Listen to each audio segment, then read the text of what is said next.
M ഡിയുടെ സാഹിത്യ ലോകത്തെ എം ഡിയുടെ കഥാപാത്രങ്ങളെ അനുസ്മരിക്കുമ്പോൾ പലർക്കും അത് പല രൂപത്തിലാണ് അനുഭവവേദ്യമാവുന്നത്.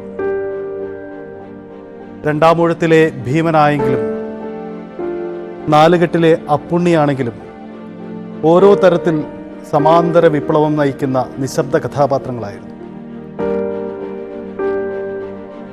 മാറാല പിടിച്ച പഴയ ഫ്യൂഡൽ വ്യവസ്ഥിതിക്കെതിരെ യുദ്ധം ചെയ്ത അപ്പുണ്ണി എന്ന കഥാപാത്രത്തെ തൻ്റെ ആദ്യ നോവലിലൂടെ, നാലുകെട്ടുന്ന ആദ്യ നോവലിലൂടെ പ്രേക്ഷകർക്ക് മുന്നിലേക്ക് കൊണ്ടുവന്ന എം ഡി പിന്നീട് അദ്ദേഹത്തിൻ്റെ ആ കഥാ പശ്ചാത്തലം പിന്നീടുള്ള എല്ലാ സാഹിത്യ സൃഷ്ടികളിലും നിലനിർത്തി എന്ന് പറയുമ്പോൾ എം ഡിക്ക് അദ്ദേഹത്തിൻ്റെ ആത്മകഥാംശം ആ നോവലിലൂടെ ഉണ്ടായിരുന്നു എന്ന് തന്നെയാണ് കാണാനാവുന്നത്. പലപ്പോഴും അത് അദ്ദേഹത്തിൻ്റെ ആരാധകർ പല വേദികളിൽ ഉന്നയിച്ചിട്ടുള്ളതുമാണ്.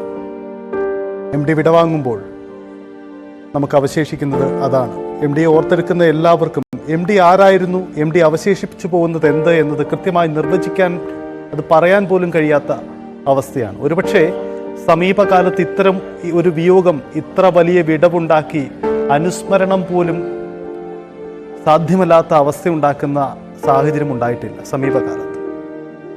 എം ഡിയുടെ മൃതദേഹം അല്പസമയത്തുള്ളിൽ തന്നെ ആശുപത്രിയിൽ നിന്ന് പുറത്തേക്ക് എടുത്തേക്കുമെന്നാണ് നമുക്ക് ലഭ്യമാവുന്ന വിവരം. ആശുപത്രിയിൽ പ്രധാനപ്പെട്ട വ്യക്തികളൊക്കെ വന്നു പോവുകയാണ്. മന്ത്രിമാരുടെ സാന്നിധ്യമുണ്ട്, നിരവധി മേഖലകളിലെ പ്രമുഖരുടെ സാന്നിധ്യമുണ്ട്. അങ്ങനെ കോഴിക്കോട്,